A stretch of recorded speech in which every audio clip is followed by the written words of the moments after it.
Moving and redecorating, sweet revenge. Serenity, Jasmine, and Liberty arrive at Liberty's house after successfully carrying out their plan. Liberty uses her access card to inform the security guard that she is moving out and that the group of people with her are there to help with redecorating. The security guard questions the number of tools they have and wonders if they are tearing down the home instead of just moving. Liberty explains that they are here to redecorate and the guard lets them pass without further questioning. As they make their way through Bright Boulevard, many residents are intrigued by the procession and stop to watch. Some of them recognize Liberty and ask her why she brought so many people with her. Liberty explains she's moving and redecorating, so they need to tear down the existing decorations. People compliment her ability to spend money easily, attributing to her husband's financial success. However, Liberty knows that her husband's wealth is no longer relevant to her plans. Serenity, Jasmine, and Grandma may walk together at the back of the line. Serenity expresses her joy at seeing her sister's energetic and fiery nature return after the divorce. Jasmine agrees, noting that marrying the wrong person can truly have a negative impact on a woman's spirit. Grandma May expresses her concern about Liberty's future plans, specifically if she wants to remarry. She offers to help find a good man for Liberty, to get her second chance at love. Serenity reassures Grandma May that Liberty isn't considering remarriage for now and might focus on starting her own business instead. Upon reaching Liberty's house, Liberty instructs the group to move or smash items based on whether they were purchased with her money or her ex-husband's money. She had previously labeled everything bought with her money with sticky notes. Any items without notes were purchased with her ex-husband's money and should not be touched. Additionally, Liberty mentions that she paid for the renovation, so anything like doors, windows, and lights can be taken down or smashed if necessary. Liberty distributes bottled water to the group, having prepared it in advance. The men in the group, including Jim and other bodyguards, start moving out the appliances with sticky notes. Jasmine's cousin's workers begin removing some installed appliances from the walls. Grandma May reminds everyone to be careful during the process. Serenity and Jasmine assist Liberty in packing loose objects that need to be taken away, making it easier for the bodyguards to handle later.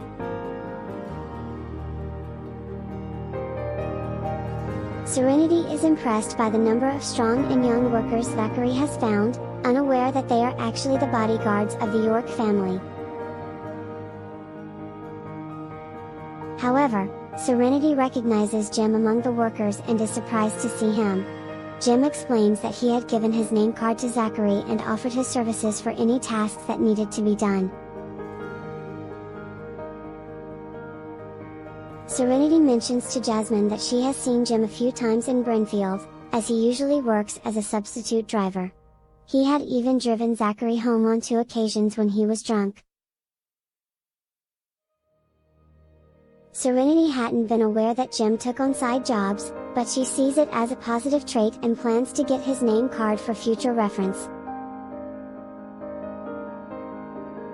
Meanwhile, Grandma May silently knows that Jim is actually one of Zachary's bodyguards, making him inherently reliable.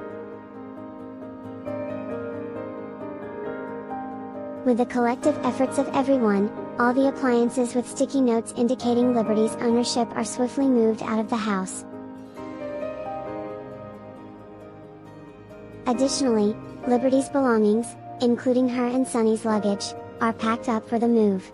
The items that were taken out are placed downstairs in an open space for people to see.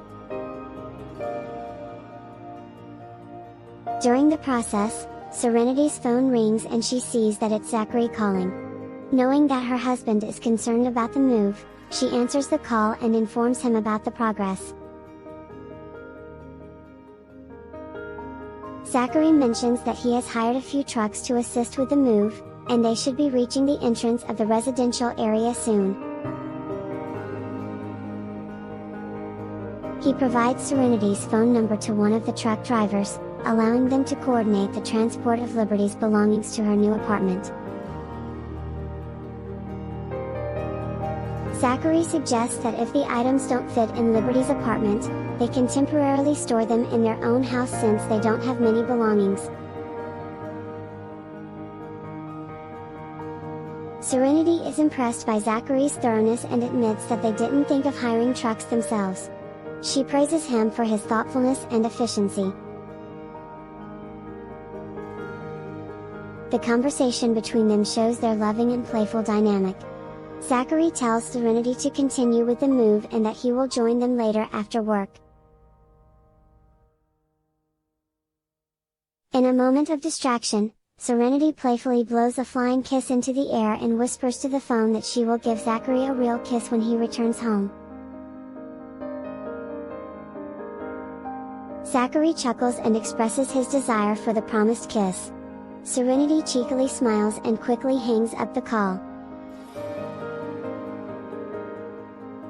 Meanwhile, at Zachary's office, Josh and Callum pays him a visit. They notice the lingering smile on his face and tease him, suggesting that he secretly called Serenity again.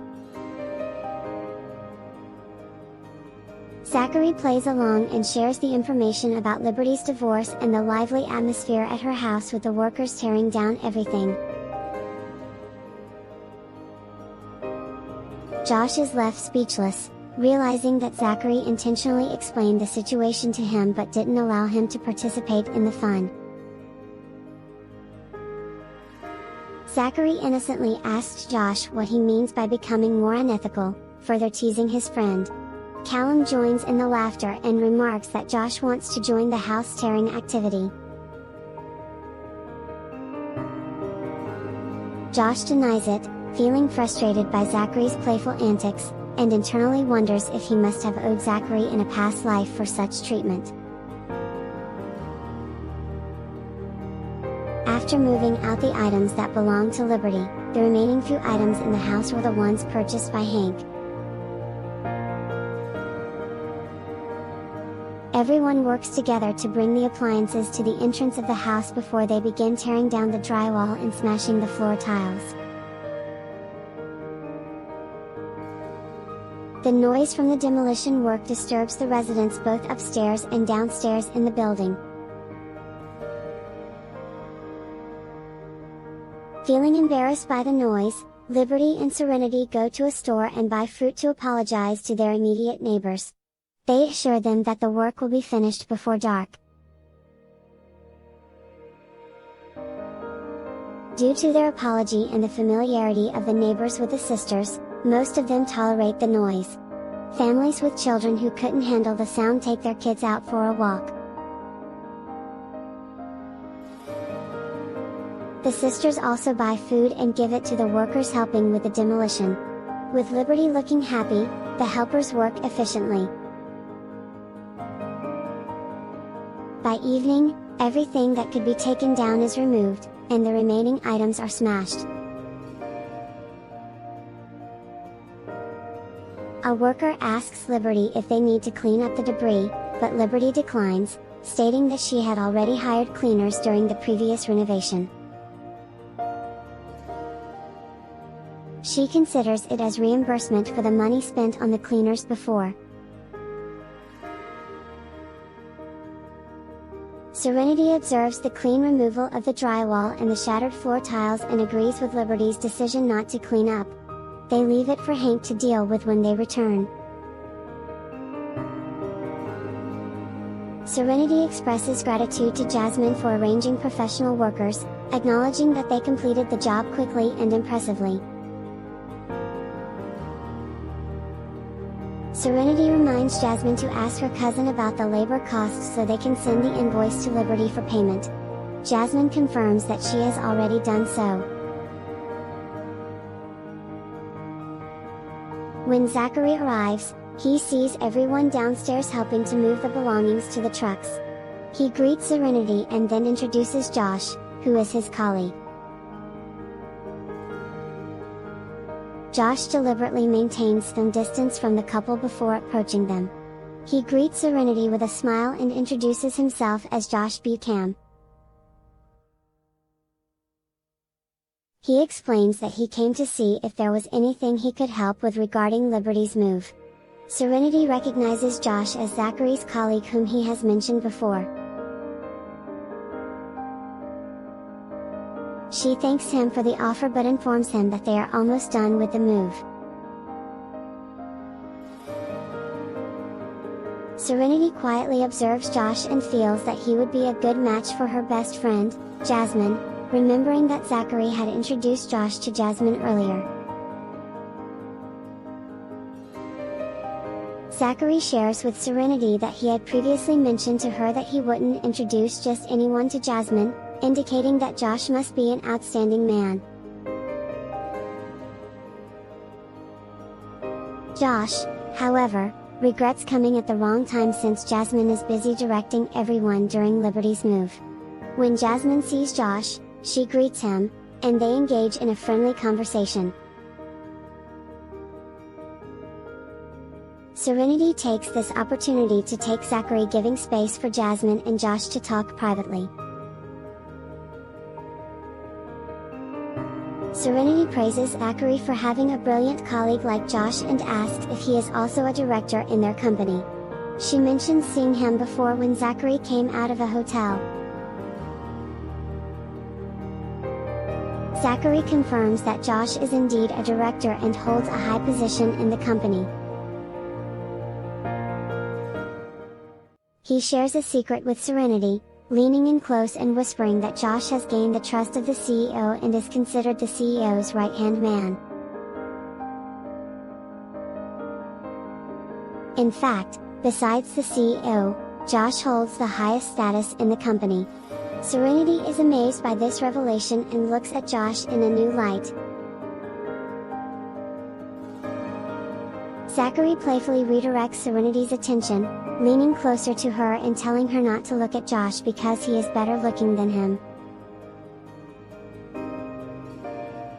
Serenity explains that she was simply observing Josh because those close to Mr. York, like Josh, are exceptional individuals.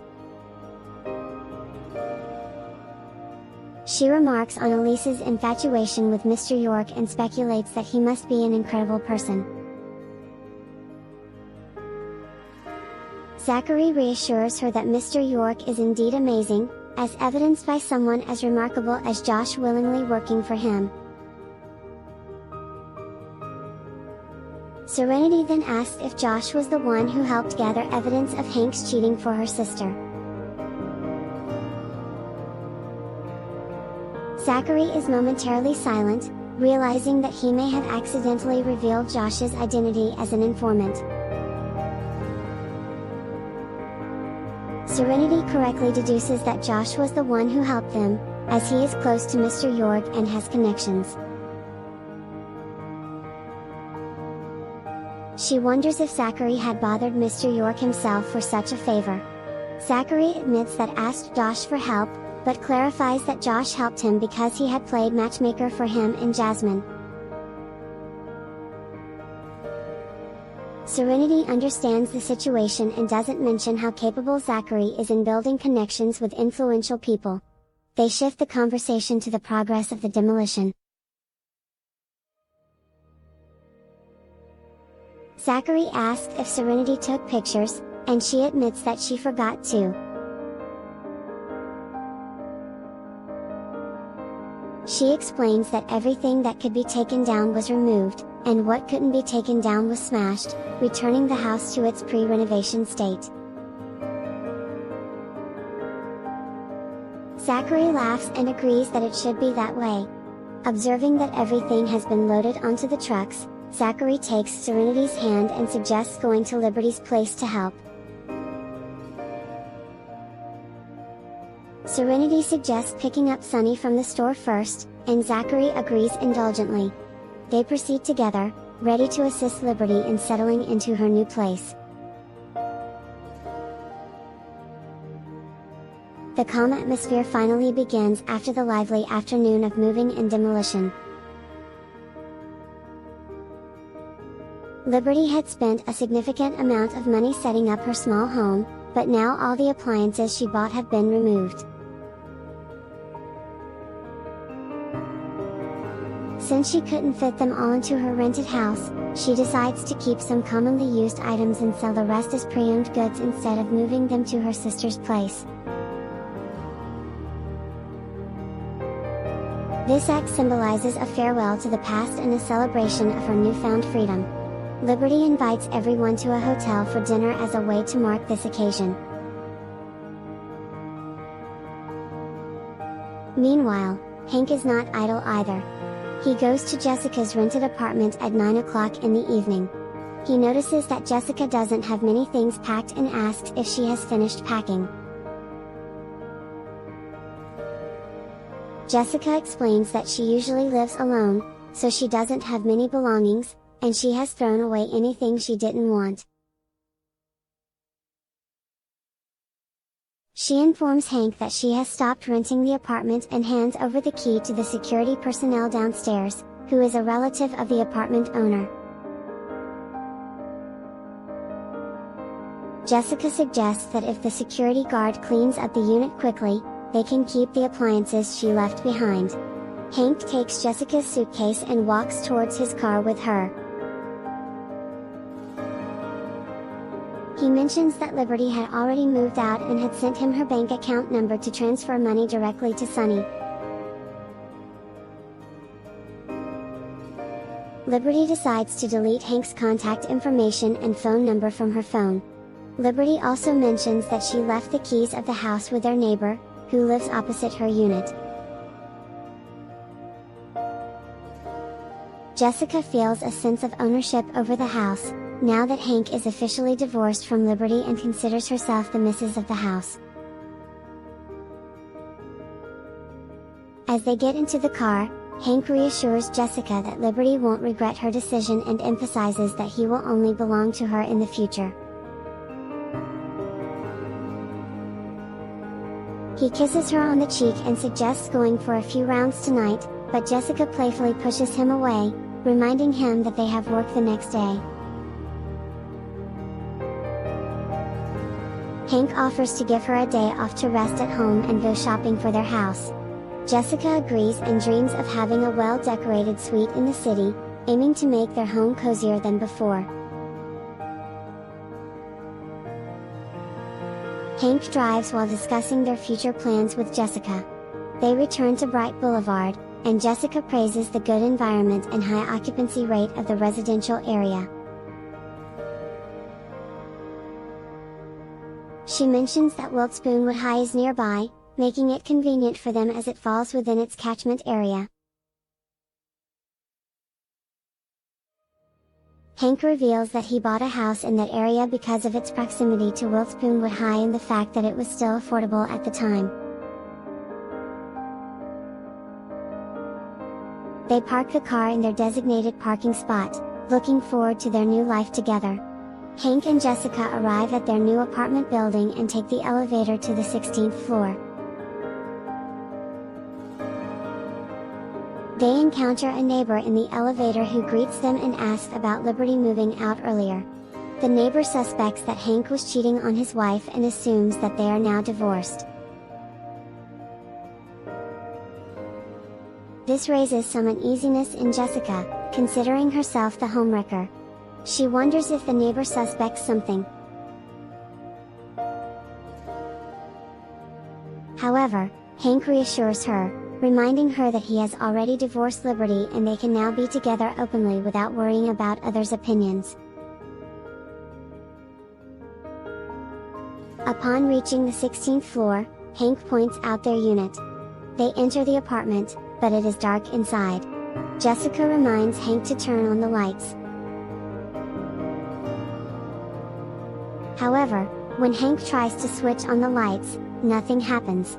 He tries again, but the apartment remains dark. Confused, Hank takes out his phone and uses as flashlight to examine the light switch. Everything appears to be in working order, and he presses the switch again, but the lights still don't turn on. Suddenly, Jessica grabs Hank's shirt and exclaims in horror, suggesting that they might be in the wrong house. Hank sweeps his phone's flashlight around, illuminating the interior of the apartment, and his shock is palpable.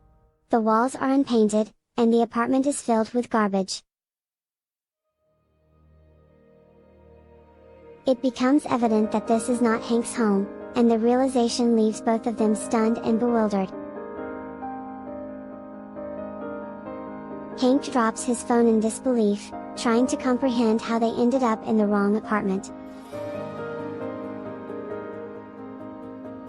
The couple is left standing in the darkness, their expectations shattered, and the future of their new home uncertain. Hank quickly picks up his shattered phone from the ground and uses the flashlight to examine their surroundings. The apartment is in a terrible state, worse than a shack. Hank starts to question whether they are in the wrong house, but he dismisses the possibility, as his key wouldn't have worked if it was the wrong place. He realizes that Liberty must have smashed up the house and expresses his anger, shouting her name. Jessica suggests calling the police and having Liberty arrested for the damage done to the house, as well as making her compensate for the renovation costs. However, Hank abruptly ends the call and explains to Jessica that he cannot involve the police. He reveals that Liberty paid for the renovations, which cost over $400,000, and had asked him to reimburse her during the divorce, which he refused. Hank shares that Liberty had threatened to find her own way to recoup the renovation fees, but he didn't expect her to go as far as taking down the drywall. Feeling shocked and betrayed, Jessica is speechless. Hank contemplates calling Liberty, but she doesn't answer his call. Suspecting that she may have blocked his number, he uses Jessica's phone to reach her. Liberty answers, and Hank confronts her about wrecking his home. However, Liberty calmly responds that she only took back what she believed she was owed for the renovation, stating that it wasn't Hank's money anyway, so he shouldn't be angry about it. Hank is left speechless after his conversation with Liberty, realizing that she is determined to get back every penny she spent on the renovation. Frustrated and angry, Hank wants to throw his phone, but Jessica stops him and reminds him that it's her phone. Hank expresses his frustration and helplessness over the situation, feeling defeated by Liberty's actions. Jessica decides that she can't live in a house like this and expresses her desire to live in a luxurious home. Hank suggests staying in a hotel for the time being and finding an apartment to rent while they renovate the house according to their preferences. Jessica refuses to contribute to the renovation costs since the house is Hank's premarital property. She demands that Hank transfer the house to her name to provide her with a sense of security. Hank contemplates the situation and eventually agrees to handle the finances while Jessica takes care of the renovation process. Jessica suggests involving Hank's parents since they are always helping Chelsea with her children and should have time to assist with the renovation. She emphasizes that she won't take responsibility for Hank's parents in their old age if they prioritize helping Chelsea over her. Hank suggests leaving the renovation for next year, considering the approaching New Year's and the difficulty of finding workers and choosing materials. He advises Jessica to take it slow and not rush the process. They leave the house and head to a hotel, with Hank eventually remembering to help Jessica with her suitcase. Both Hank and Jessica are filled with anger and frustration, but Jessica acknowledges that she can't settle the score with Liberty directly. They move forward, making plans to create their own future in their own way. Serenity and Zachary couldn't contain their laughter as they made their way home after witnessing the state of Hank's wrecked house. Serenity found the situation hilarious and wondered how Hank reacted upon seeing the damage. Zachary joined in the laughter but became momentarily distracted while driving, causing Serenity to express concern about his skills behind the wheel. They continued their playful banter, with Serenity jokingly offering to take over the driving since she considered herself an exceptional driver. However, Zachary assured her that the earlier incident was just an accident due to being overly amused. As they drove, Serenity remembered Nana, who was sleeping in the backseat, and reminded Zachary to lower the music to avoid disturbing her. Feeling sleepy herself, Serenity decided to take a nap on the way home. Zachary assured her that they were almost there, but Serenity suggested they engage in conversation instead. Zachary playfully remarked that she might fall asleep until morning if they talked, to which Serenity jokingly replied that talking to him might make them both crash.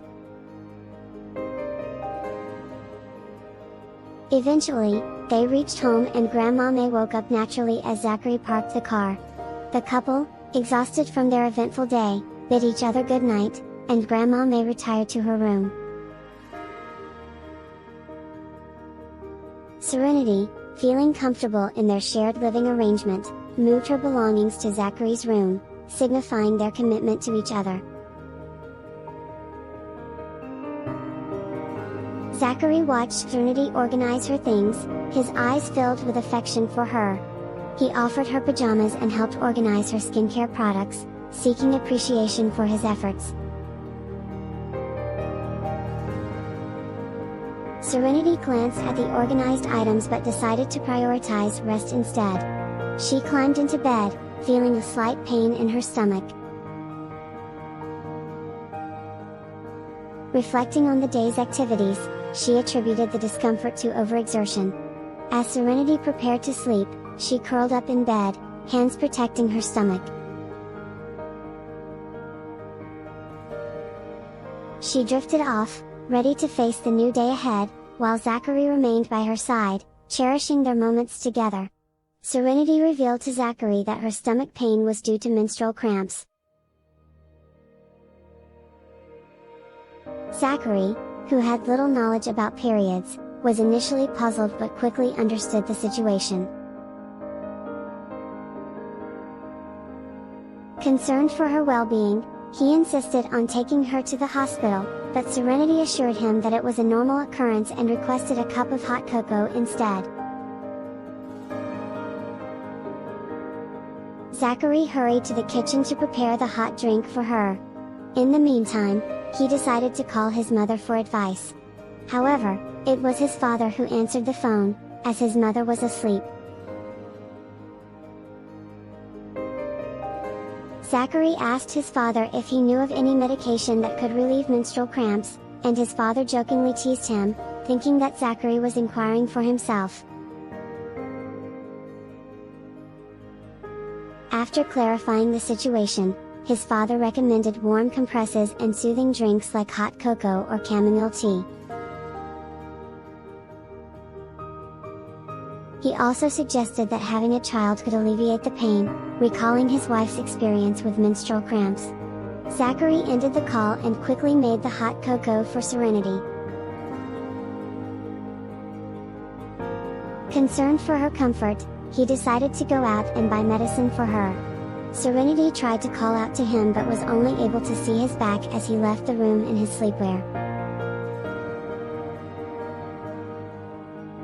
Despite typically caring about his appearance, he had forgotten his image in his rush to help her. Witnessing Zachary's selfless actions, Serenity felt touched by his care and realized that even someone as seemingly cold as him could display such compassion. She appreciated the depth of his concern and the fact that he went above and beyond to make her feel better, recognizing the loving man he truly was. Thanks for watching.